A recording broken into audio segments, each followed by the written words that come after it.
मराठ्यांच्या आरमाराचे बलस्थान असलेला विजयदुर्ग हा किल्ला मराठ्यांच्या साम्राज्यातील मुकुटमणी. छत्रपती शिवाजी महाराजांनी इसवी सन 1653 साली किल्ला ताब्यात घेतल्यानंतर किल्ल्याभोवती चिलखती तटबंदी उभारून किल्ल्याचे क्षेत्रफळ 5 एकरावरून 17.5 एकर केले. या तटबंदीवर भक्कम असे 27 बुरुज बांधले.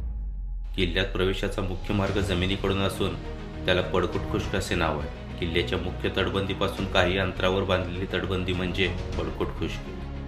येथील मार्ग जांभ्या दगडातील असून पूर्वी दरवाजासमोरील भागात खंदक होता.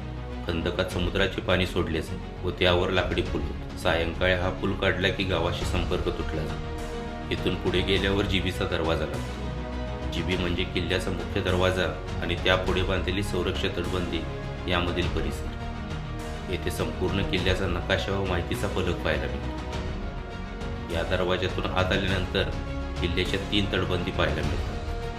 येथे मुख्य किल्ल्याची 3री तटबंदी सुमारे 30 फुटांची असून शत्रूच्या माऱ्याच्या निशाण्या तटबंदीवर दिसून येतात. 2ऱ्या व 3ऱ्या तटबंदीच्या मध्ये असलेल्या मार्गाने पुढे गेल्यावर गोमुखी रचनेचे भव्य यशवंत महाद्वार लागते.